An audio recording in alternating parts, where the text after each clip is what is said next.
세계에서 온 다양한 초대 손님을 모시고 우리 생각의 지평을 넓혀주는 다채로운 이야기를 깊이 있게 나눠보는 국경 없는 대화 시간입니다.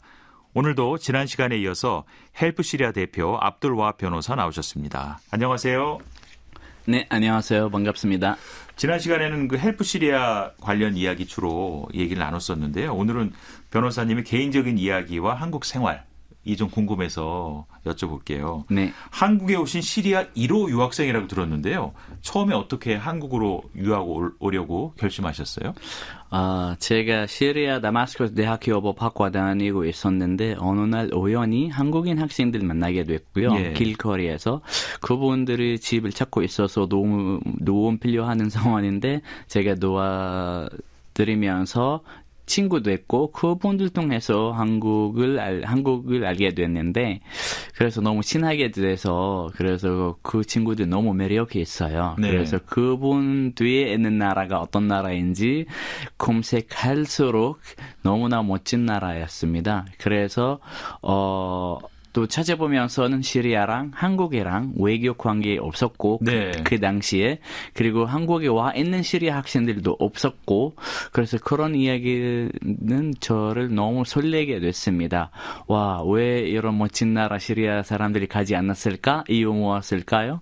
그래서 생각해서 저희가 도전 정신도 강해서 다른 시리아 사람들이 가지 않았던 나라 제가 먼저 가겠다. 가서 어떤 나라인지 막 하고 그 나라에서 문화를 또 배우고 그리고 제가 만났던 한국 사람들이 몇 명인데 예. 그분들이 너무나 올바른 사람이고 너무 멋진 사람이었습니다. 그럼 이렇게 좀 20명 다 모두 완벽한 사람인데 한국에 가면 5천만 명이 있을 텐데 그 5천만 명이 너무 멋있을 거라고 생각은 해서 그런 어린 마음을 가지면서 결심해서 한국에 왔습니다. 예, 다 좋지는 않을 것 같긴 한데 그래도 좋게 봐주셔서 기분이 자, 좋은데. 그렇죠. 사람 사는 법이 다 똑같죠. 어디 가면 다 예. 비슷합니다.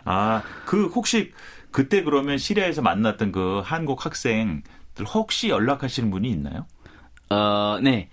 지금까지 만나고 있는 형 누님들이 많습니다. 그래서 그래요? 몇몇 이렇게 저랑 이야. 끝까지 함께 가족하고요. 그래서 계속 만나면서 그리고 그분들이 없으면 저는 한국에 살 수 없을 이야. 거라고 생각은 합니다. 좋은 인연이네요. 그리고 물론 네. 아까 나무도 좋지 않다고 말씀하셨죠? 그건 맞습니다. 한국에 와서 한국에 왔는데 너무 멋진 시리아에서 너무 멋진 사람이 생각했던 분들은 한국에 와서 너무 다른 모습 보게 돼서 실망했었습니다. 예. 그래도 아직까지는 친하게 지내고 있는 한국 친구들 많습니다. 예.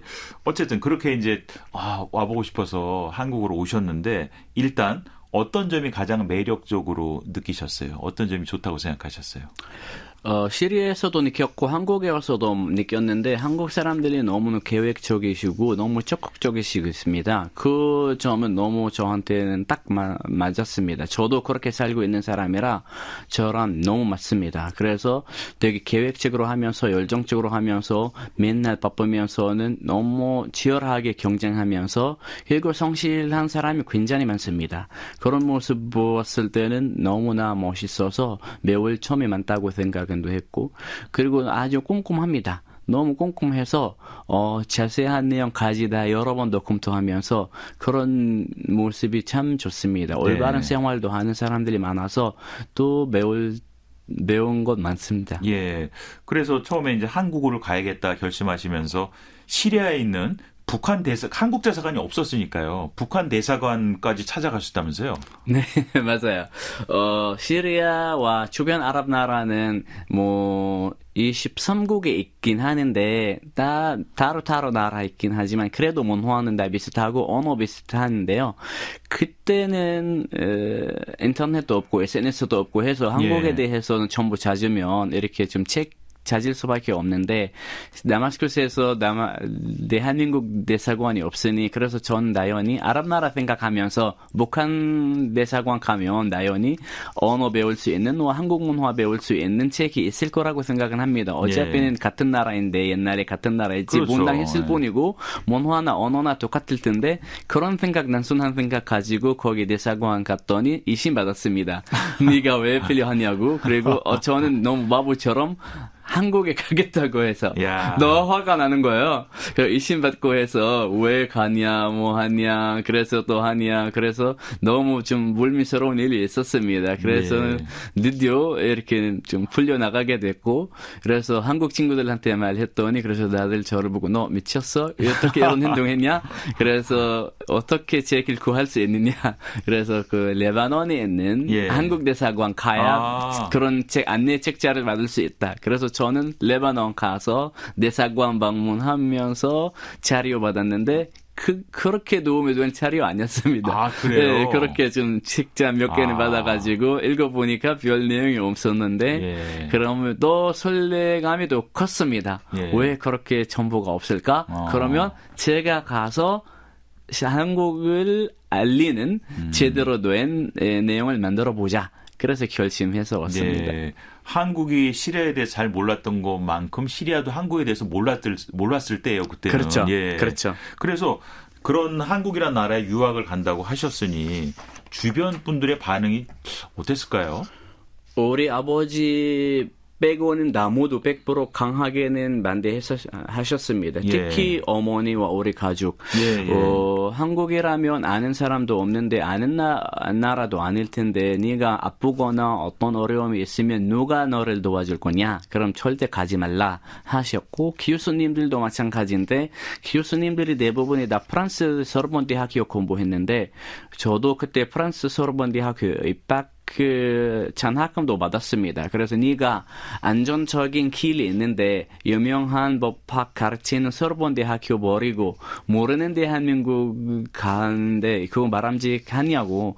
네가 좀 감정적으로 생각하지 말고 네가는 제대로 냉정하게 네 미래 생각은 해라. 그래서 한국에 가더라도 뭐 할 거냐?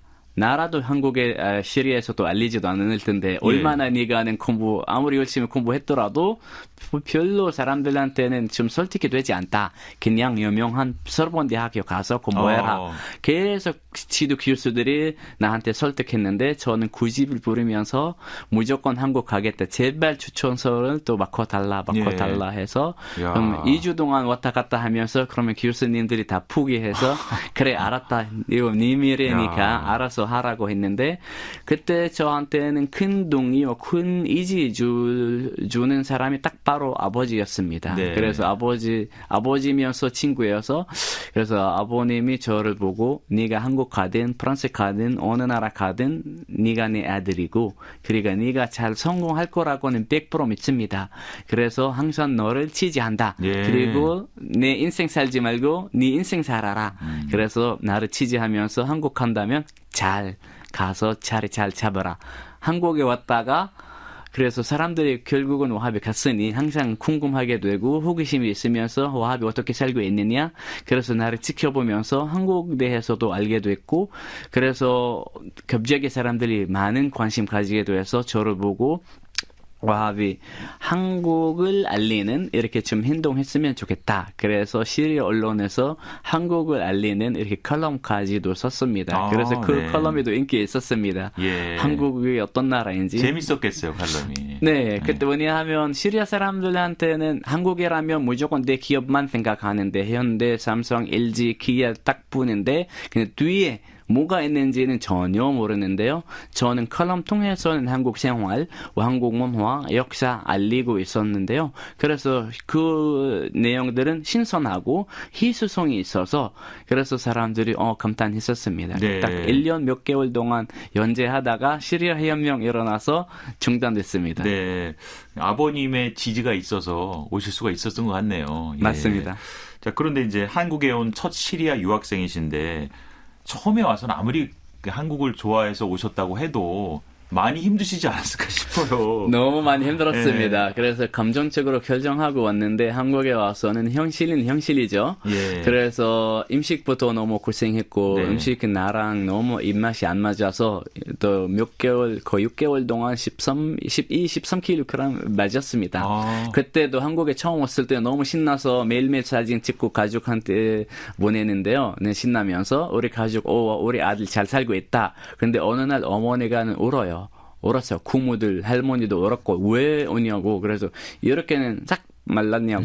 거기 한국에서 음식이 없냐고. 왜 밥 안 먹었냐고. 그래서 먹을 것 없는 나라 왜 샀냐고. 빨리 포기하고는 먹을 나라 가라고도 하는데, 그래서 그날부터는 아예 사진 안 찍고 가족한테 안 보내기도 했는데, 그리고 아랍이랑 이슬람이랑 대해서 좀 오해 있고 부정적으로 생각하시는 분들도 많습니다. 그래서 저는 아랍인 이유로 무슬림 이유로만 해도 뭐 안 좋은 일들도 많이 당했어요. 그래 어느 대학교에서도 전학금 받으려고 했는데 그 무슬림인 이유로 전학금을 거부당했고 어떤 교수님 저랑 공부하지 않겠다고도 하셨고 그런 어려움이 있었고 그리고 시리아라는 나라가 한국에서 알리지 않았으니 공식적으로는 시리아인한테 전학금 줄 수 없었고 경제적으로도 많이 힘들었고 그리고 입학 그 절차도 많이 어려워졌는데 그래도 어느 날 친한 교수님, 따뜻한 교수님을 만나서 그래서 저를 받아주시고 전학금도 받고 공부하게 됐는데 그래서 그때 그런 많은 상처 있어서 그래서 어디 가든 처음 사람들 만나면 바로 자기소개할 때는 저는 아랍인이고 저는 무슬림입니다. 혹시 처음부터 저를 싫어하거나 거부하려면 아예 애초부터 이렇게 좀 나를 자별하고 끝내버릴 것이지 저랑 관계를 맺다가 남에는 좀 저를 상처 주면 안 좋아하지 않아서 원하지 않아서 항상 그래서 사람들이 이상해요. 왜 먼저 저는 무슬림입니다, 아랍인입니다 소개했을까? 이제 아마 많은 사람들이 이해하게 됐고 그런데 그 와중에서도 따뜻한 사람들도 많이 만나게 됐고 친한 친구 만나게 됐고 저를 품고 가르치고 챙긴 사람들 교수님들도 만나게 돼서 그분들 덕분에 그런 상처들도 치유됐고 그분들 덕분에 오늘까지 한국에 살게 됐습니다. 예, 한국에 사실 그 이슬람교 신자가 많이 없어요. 없어서 이제 그런 편견이 그때는 훨씬 심했겠죠. 맞습니다. 지금은 많이 없어졌죠. 그런 편견이 그래도. 맞습니다. 예. 가짜 뉴스도 있고 부정적인 시각이 많아서 좀 안타깝습니다. 예. 그래서 요즘은 어떻게 뵈니까 식사는 잘 하시는 것 같은데요, 이제? 예, 아주 많이 먹습니다. 그래서 시리아 가면 난민 캠프 가면 특히 가족 만날 때는 저게 살찐 모습 보면서 네가 왜 적당히 없냐, 완전히 싹 말랐거나 아니면 완전히 퉁퉁해지거나 좀 적당히 음식을 잘 먹고 운동도 해라도 하면서 한국 음식은 너무 좋아합니다. 그리고 해외 가면 무조건 김치 된장 들고 갑니다. 거기에서는 된장찌개도 만들고 먹고, 그리고 거기에서 김치도 먹으면서, 그리고 주변 시리아 사람들한테 캠프에 있는 사람들한테도 김치를 나눠주면서는 이렇게 김치. 어떤 사람들은 처음부터는 좋아하고, 어떤 사람들은 절대 못 먹겠다고도 하셨고, 냄새가 너무 심하고, 그래서 작은 한 캔 들고 가면서 선물 나누면서 식사하면서 궁합이 안 맞지만, 그래도 열어서는 뭔가 시리아 음식 먹으면서 잠깐 김치를 먹고. 그런 것도 재미있습니다. 예. 처음에 이제 그렇게 한국 생활을 좀 힘드시지만 적응하고 지내다가 2011년에 시리아 혁명이 일어났잖아요. 네. 그때 한국 생활하기 좀 힘드시지 않았을까요? 많이 힘들었습니다. 그때만 해도 아직 전학금 찾지도 못하고 일도 없었고 알바까지 하기도 어려운 상황인데 가족 지원을 받아야 공부할 수 있는 상황이지 그때 혁명이 일어난 후에는 가족으로부터는 아무 지원을 못 받게 됐고 나 혼자는 내 힘으로 살아야 하게 됐고 그리고 가족이랑 연락 못 하게 됐습니다. 알아삿 정권이 먼저는 통신이나 인터넷이나 전기나 그런 인프라를 먼저 폭파시키니 그래서 우리 가족이랑 몇 개월 동안 한 번이나 두 번이나만 연락은 할 수 있어서 가족이 적었는지 살아있는지 전혀 모르면서도 한국에 생활하니 그건 당연히 어려웠고 그리고 다음에 부정적인 소식 이미지도 강하게 됐습니다. 전에는 많은 사람들이 시리아 자체를 모르는데 이제는 시리아는 안 좋은 일로만 보게 돼서 정쟁 난민으로만 보게 됐고 테러 단체도 생기고 IS 같은 테러 단체 생기고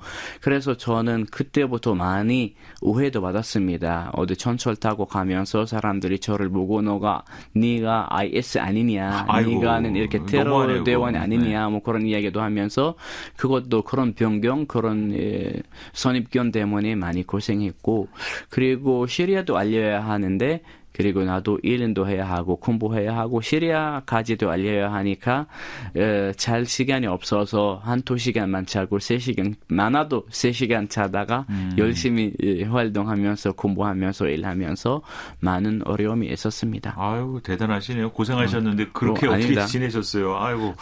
자, 그래서 지금은 귀화를 통해서 대한민국 국민이 되셨잖아요. 네. 이제 한국인이신데 맞아요. 시리아를 무척 사랑하시는 걸로 알고 있어요. 근데 귀화를 결심하는 게 좀 쉽진 않았을 것 같아요. 네, 맞아요.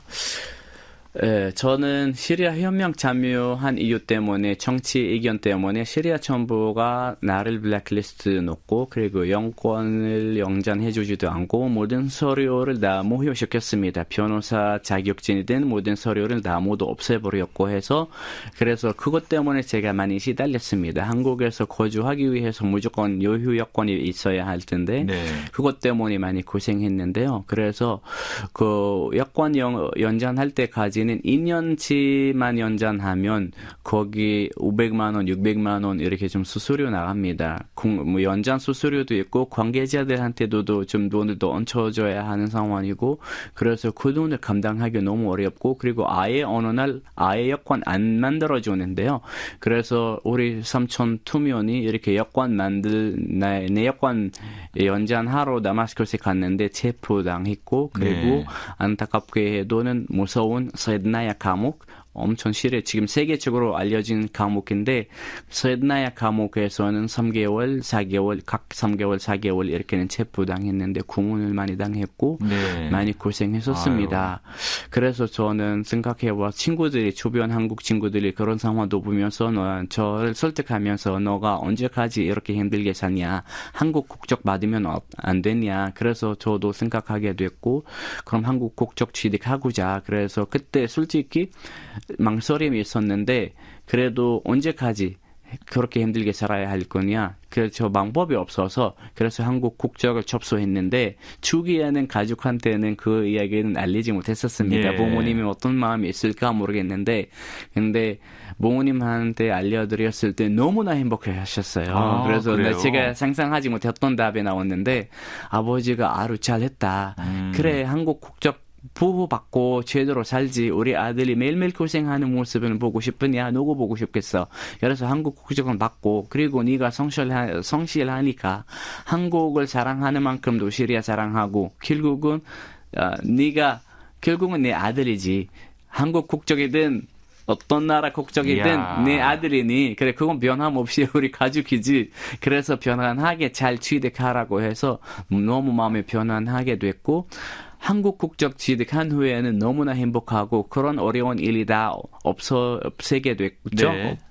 그래서 나도 안전하고 행복하게 살게 됐고 또 크게 시리아를 더 올 수 있게 돼서 너무 후회했었습니다. 저는 이미 한국에 도착했던 첫날부터 저는 한국인이라고 생각은 하고 있었습니다. 예. 근데 서류상으로만 한국인 아닐 뿐이지 마음은 한국인인데 제가 왜 처음부터 한국 국적 취득하지 않았을까? 그냥 마음하고 서류하고는 통일만 시킬 뿐이지 왜 늦게 제가 국적을 취득했을까? 그래서 취득해서 너무나 행복하면서 울었습니다. 왜냐하면 국적 심사는 쉽진 않아서 몇 년, 3년 넘게 걸렸는데 아마 제 파일 담당하셨던 법무부 출입국 관리소 공무원이 많이 힘들었을 것 같아서 파일이 워낙 커서 그래서 그건 리뷰하고 결정하기 좀 어려웠을 텐데 그래서 미루다가 이렇게 3년 넘게 걸렸어요.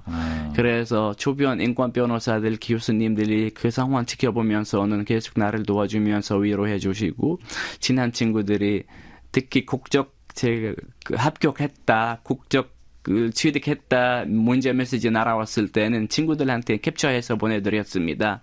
다들 너무 울었어요. 나만 울지 않고 다들 울컥했고 그래서 다들 한 달 내내 계속 매일매일 나를 초대하면서 돌아가면서 나를 초대하고는 축하 파티 하자고 드디어 고생했다. 그래서 어느 날 어느 친구가 농담으로 이런 말씀하셨어. 네가 한국 정부가 너한테 국적을 주는 것을 너한테 약간 기회 살리는 사람을 살리는 살리는 건 아니라 우리 모든 초비오합 친구들 살리는 일이다야. 우리가 너 야. 때문에 잠도 못 자고 너 예. 때문에 네 여권이 없으니까 어떻게 사냐 힘들게 살았는데 우리가 마음이 편안하지 않았다. 드디어 우리도 이제는 푹 잘 수 있다. 이야. 그래서 아이고 감사합니다. 대한민국 정부가 국민들 살렸네. 이렇게 이야기하면서. 주변에 진짜 좋은 친구분들이 많으신가 봐요. 네, 좋은 친구 너무 많아서 행복합니다. 예. 그런데 재밌는 게 이 주민등록증에 이제 이름을 적어야 되는데 네. 11글자를 올리셨다고 그랬는데요. 그렇죠. 뭔가요? 좀 소개해 주세요. 알무함마드 아가 압둘 와합. 알무함마드 아가는 알무함마드 성, 압둘 와합. 가지, 성. 그리고 압둘 와합 이름이에요. 그래서 알무함마드 아가 압둘 와합 이렇게 11글자인데요. 그래서 엄청나게 길어요. 그것 때문에 많이 고생하고 있는데 많이 은행 시스템이나 어느 시스템이나 예. 딱 이렇게 좀 일치하지 않아서 매일매일 약간 좀 은행 왔다 갔다도 하고 주민센터 왔다 갔다 하면서 고생하고 있지만 그래도 내 이름에 대한 자부심이 있어서 바꿀까 말까 고민 중에 있긴 하지만 그래도 행복하는데 특히 웃긴 거 병원에 가면 거기 좀 첫 번째 글자와 마지막 글자는만 보고 중간 글자는 동그라미 하나만 하잖아요. 그렇죠, 그렇죠. 그래서 내 이름이 워낙 길어서 이렇게 11글자니까 그 동그라미 어디에서 좀 넣어야 할지도 모르니까 그래 중간 좀 병원마다 시스템이 달라서 어차피는 이름이 다 모두 쓰여 있어서 그래서 간호사들이 좀 내 순서가 되면 어떻게 이름 불러야 모르지도 될지. 어떻게 불러야 할지도 모르고 긴장하면서 저를 그냥 쳐다봐요. you, it's you. 그냥, 네, 예, 저예요. 하고 넘어가는데, 브라이핏이 하나도 없고, 그런 약간 재미있는 일이 있고, 번거로운 일도 있으면서, 그리고, 한국 이름도 만들려고 하는데, 아직까지는 좀 마음에 든 이름이 없어서, 이 방송 통해서 이름 하나 추천해 주시면 감사하겠습니다. 이야, 이거 말씀을 잘하셔서, 멋진 이름 하나 지어드리고 싶은데, 금방 떠오르진 않고요. 한국 이름 하나 있는 거 좋을 것 같아요. 네, 한국 이름 있으면 좋아요. 예. 자, 오늘 재밌는 이야기로 들었고 11글자의 이름을 가지신 우리 압둘와합 변호사와 이야기를 나눴습니다. 자, 오늘 국경 없는 대화에서는 한국에 시리아 1호 유학생으로 와서 지금은 대한민국인이자 인권운동가로 살아가고 있는 압둘와합 변호사의 이야기를 들어봤습니다. 자, 오늘도 청취자 여러분과 함께 듣고 싶은 노래 한 곡 소개해 주겠어요? 네, Imagine, 존 레논 이매진. 존 레논 이매진 노래 듣고 싶습니다. 네, 이매진 들으면서 인사드립니다. 감사합니다. 감사합니다.